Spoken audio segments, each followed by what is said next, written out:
Book of Heaven, Volume 23, Part 7.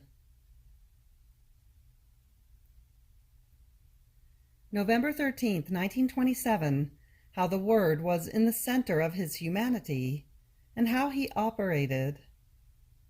How there is a great difference between the reigning of the divine will and the sanctity of the saints, even though there were miracles.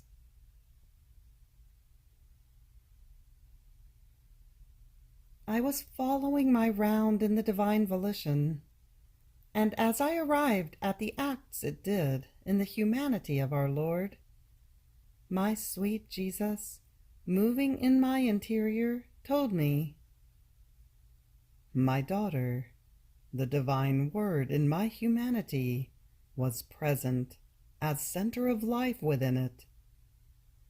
We were inseparable, the Word and my humanity. But since my humanity had its limits, while the Word was without limits, immense and infinite, I could not restrict the whole endless light of the Word within it. This light overflowed outside in such a way that, overflowing from the center of my humanity, its rays came out from my hands, from my feet, from my mouth, from my heart, from my eyes, from every part of my humanity, in such a way that all my operating flowed within this light.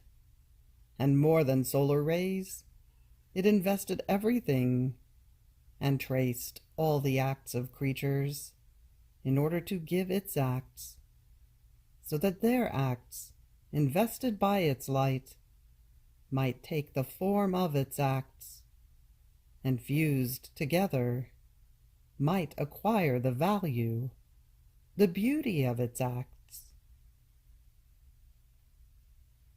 But what was not the sorrow of my humanity in seeing its acts being rejected by creatures within the very light of the eternal Word, preventing the transformation he wanted to make in creatures? Each of his rejected acts was a sorrow, and each act of the creatures converted into bitterness and offense for my humanity. How hard it is wanting to do good, doing it, and finding no one who receives this good. This sorrow still lasts, because everything that my humanity did in the light of the eternal Word exists and will always exist, and is always in the act of doing what was done once. And it lies as though in ambush, waiting for the creature to receive the transmission of its acts, so that one may be the act, one the value, one the will, one the love on both sides. And only by the reigning of my fiat can the operating I did in redemption have its total fulfillment. Because with the light of my fiat, creatures will remove the blindfold, and will let all the good that the eternal Word came to do within my humanity for love of creatures flow within themselves. And while he was saying this, I saw my sweet Jesus with so much light coming out from within him as to invest everything and every one. Then I continued my round in the divine fiat, and while accompanying with my I love you all the prodigies it had done in the saints, patriarchs, and prophets of the Old Testament, as well as those after his coming upon earth, to ask for his divine kingdom in the midst of creatures by virtue of all these, its acts, I thought to myself, if this holy volition has done so many prodigies in all these saints, Is this not, then, its reigning, at least in these saints so prodigious? But while I was thinking of this, my beloved Jesus, moving in my interior, told me, "My daughter, there is no good that has not come out of my divine will, but there is a great difference between its reigning in the creatures and the releasing of an act from within itself, communicating it to creatures. As, for example, with Abraham, it released an act of heroism, and I had the man heroic in the sacrifice. With Moses, an act of power, and he was the prodigious man. With Samson, an act of strength, and he was the strong man. To the prophets, it revealed what regarded the future Redeemer, and they were men prophets. And so with all the others who distinguished themselves as prodigious and of uncommon virtue. According to the act that my divine will released, and if they gave their adhesion and correspondence, so did they receive the good of its act. However, this is not reigning, my daughter, nor does this form the kingdom of my will. In order to form it, it takes not just one act, but the continuous act that it possesses. This is what it wants to give to creatures in order to form its kingdom. Its continuous act of power, of happiness, of light, of sanctity, of unreachable beauty. What my fiat is by nature, it wants to render creatures by virtue of its continuous act, which contains all possible and imaginable goods. Would you say that a king reigns only because he has made a law or has given a good to his people? Certainly not. True reigning is to form the life of the peoples with all the laws, giving a decorous regime, befitting, upright, and just for their lives, giving them all the necessary means so that nothing may be lacking for their good. In order to reign, the king should have his life in the midst of the peoples, and make his will and his goods one with them, in such a way that the king should form the life of the people, and the people the life of the king. Otherwise it is not true reigning. This is the reigning of my will, to render itself inseparable from the children of its kingdom, to give them everything it possesses to the point of overflowing, so as to have children happy and holy of its very happiness and holiness. Now from this it can be seen how, in spite of the so many prodigies that saints, prophets, and patriarchs have done, they have not formed my kingdom in the midst of creatures, nor have they made known its value, or the great good that my will possesses, or what it can do and wants to give, and the purpose of its kingdom, because its continuous act, its permanent life, was missing in them.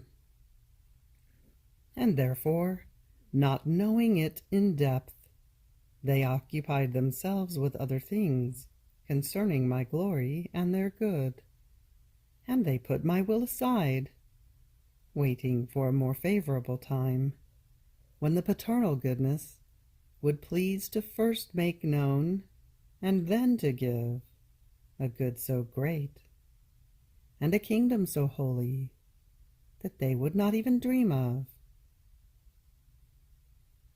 Therefore be attentive, and continue your flight in the divine fiat. November 18th, 1927. How, when God manifests a new truth to the creature, it is a new feast for God and for her.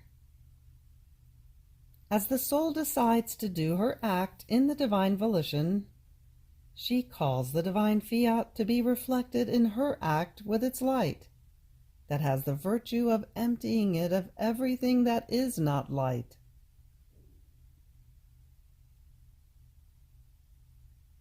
I was feeling afflicted because of the usual privations of my sweet Jesus, but all abandoned in his lovable will. And then I thought to myself, in these days, my highest good, Jesus, has not told me anything. Everything has been profound silence. He just barely let me feel a few motions of himself within my interior, but without a word of his. But while I was thinking this, he moved in my interior, telling me, "My daughter, when God does not manifest more truths, the divine will is as though suspended. It does not add more goods for the creatures. Therefore, for God and for the creature, there is not the feast that the truth brings with itself." On hearing this, I said, "For you it is always feast, because you have all the truths with yourself. But for the poor creature, the feast is interrupted, because she does not possess the font of all truths. Therefore, when her Creator does not communicate more truths to her, the new feasts remain interrupted for her. At the most, she enjoys the feasts already communicated by you, but the surprises of the new feasts are not in her power, which is not so for you." And Jesus added, "My daughter, indeed for us it is always feast, nor can anyone shade, even slightly, the ocean of our new joys and endless happinesses that our divine being contains within itself. But there is a feast that is formed in the act, when our divine being, overflowing with love toward the creature, manifests its truths. To see the creature twice as happy, and so many more times for as many more truths as we manifest to her, is a new feast for us. To put out our truths that come out of the fonts of our joys, to prepare for the creature the banquet of our happiness that the truth contains, to see her celebrate together with us, sitting at our own table to nourish herself from our own food, is a new feast for us. Feasts, joys, are formed in the communications. Isolated good does not bring feast. The joy does not smile. The happiness does not banquet alone. It does not put itself into liveliness. And besides, with whom can it celebrate, smile, banquet, if it finds no one for whom to make this feast, with whom to smile and to inebriate each other? Therefore, union forms the feast. Rendering another creature content forms one's own contentment. This is why, though we have our new feasts that are never lacking to us, we lack the new feast that we do not give to the creature. If you knew our joy and happiness in seeing your littleness sit at our table, nourish itself from the truths of our supreme volition, smile in its light's face, take our joys in order to make within yourself the deposit of our riches, embellish yourself with our beauty, and as though inebriated by so much happiness, hear you repeat, I want the kingdom of your Fiat. You would want to put heaven and earth upside down to ask me for my Fiat, so as to obtain your intent. And to do what? To render the whole human family happy of your same happiness. It seems that your feast is not full if you do not render others happy of your very happiness that you contain by virtue of my will.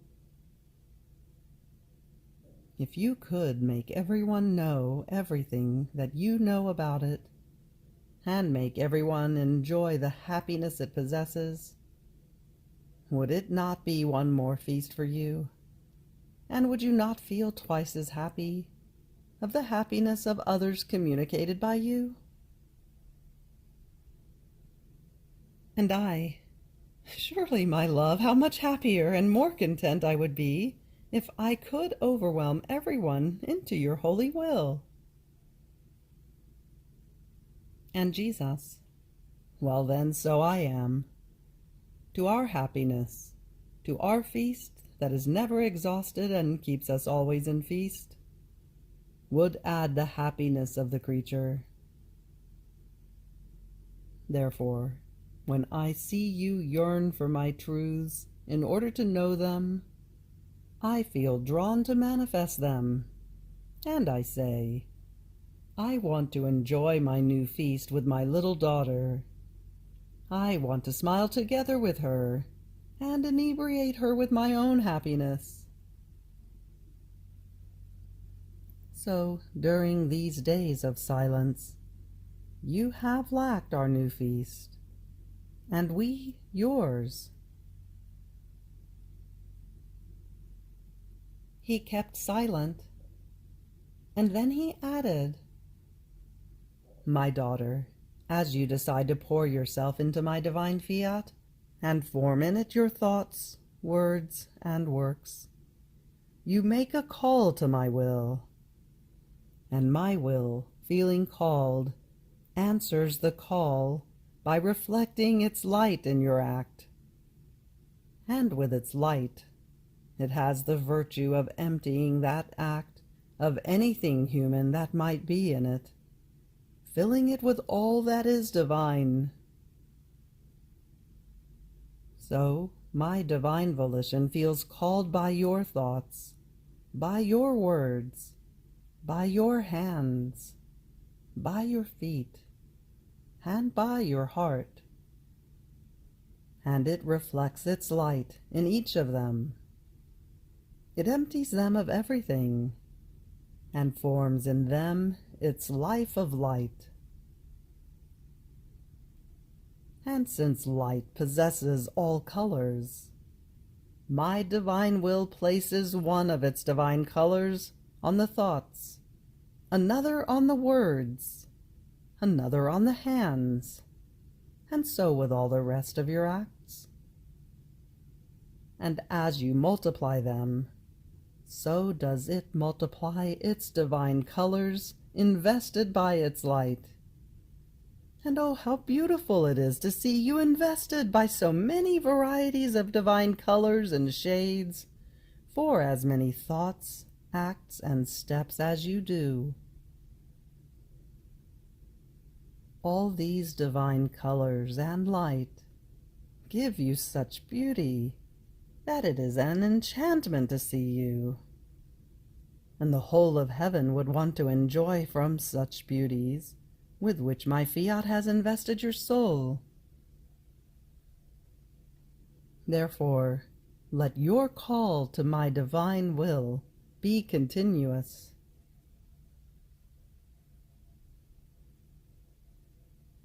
November 23rd, 1927. When the soul does not give primacy to the divine will is in danger, and as though suffocated in the midst of creatures. When the soul prays for the coming of the kingdom of the divine will, all of heaven echoes her prayer.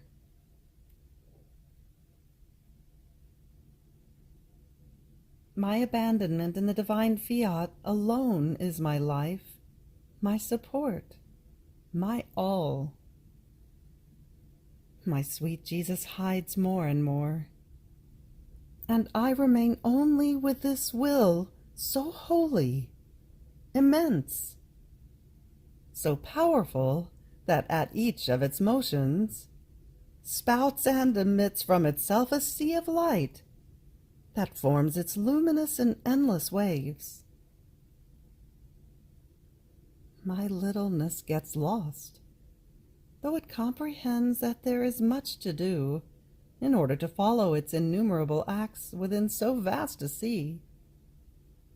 And wandering within the divine fiat, I thought to myself, oh, if I had my sweet Jesus with me, who knows all the secrets of his will, I would not get lost, and I would follow its endless acts better.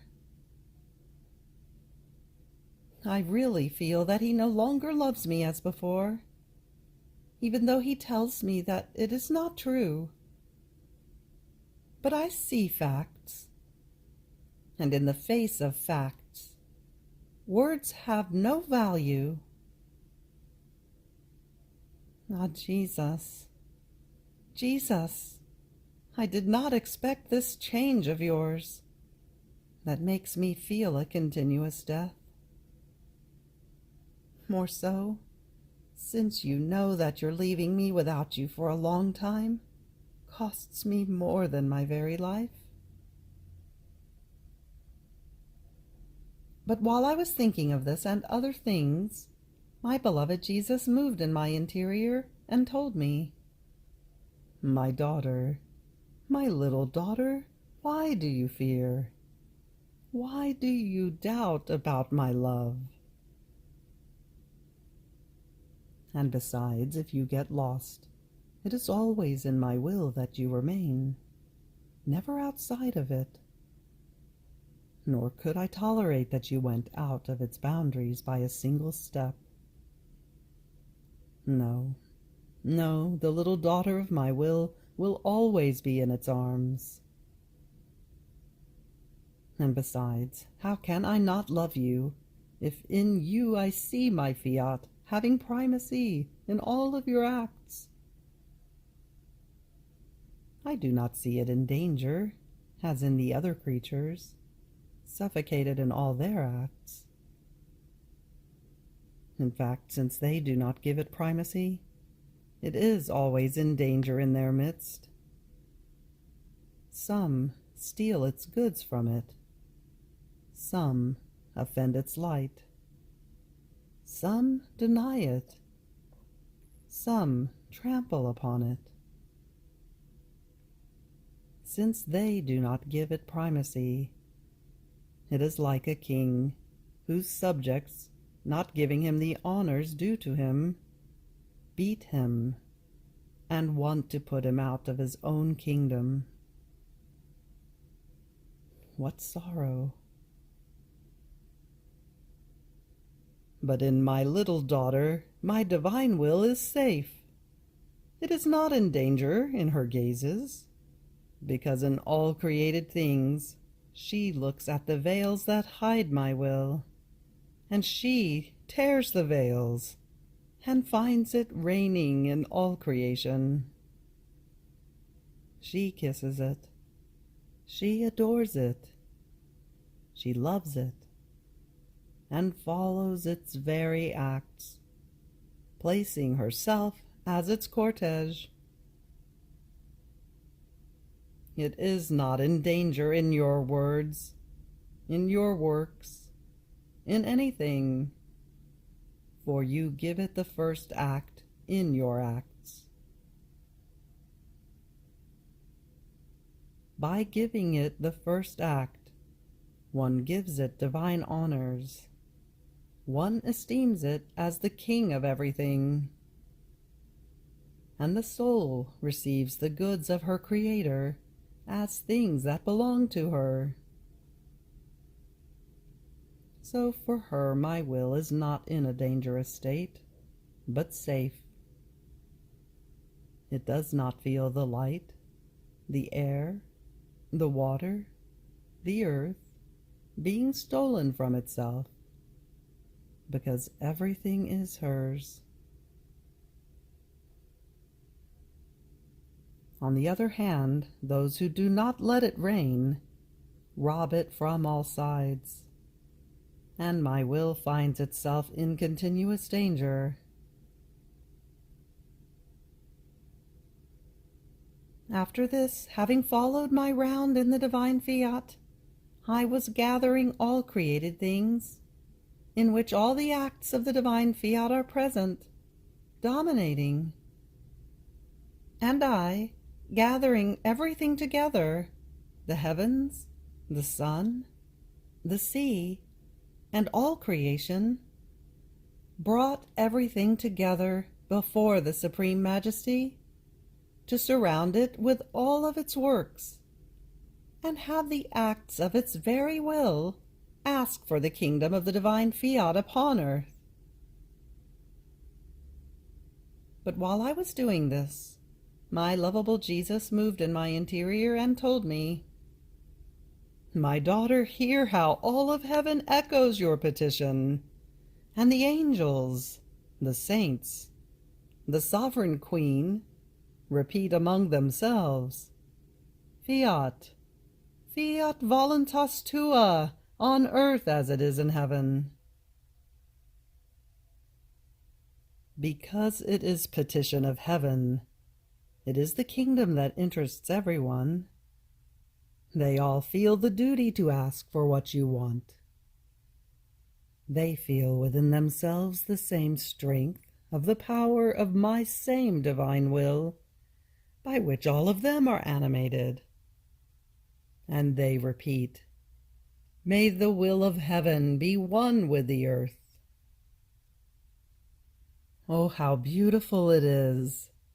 How harmoniously it resounds when an echo from the earth invests all of heaven and forms one single echo, one single will, one single petition. And all the blessed say among themselves, taken by admiration, "Who is she who is carrying the whole cortege of the divine works before the divinity? And with the power of the divine fiat that she possesses, she overwhelms us all, and makes us ask for a kingdom so holy." No one has had this power. No one until now has asked for the kingdom of the fiat with such power and empire. At the most, some have asked for the glory of God, some for the salvation of souls, some for the reparation of many offenses, all things that refer to the external works of God. But asking for the kingdom of the divine will is about his internal works, the most intimate acts of God, and the destruction of sin. It is not just salvation, but divine sanctity in the creatures. It is liberation from all evils, spiritual and corporal. It is transporting the earth to heaven, so as to make heaven descend upon earth.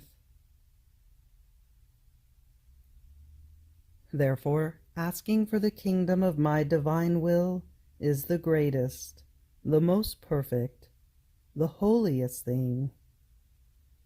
And this is why, reverently, all answer your echo, and in the celestial fatherland resounds the beautiful harmony, Fiat voluntas tua, on earth as it is in heaven.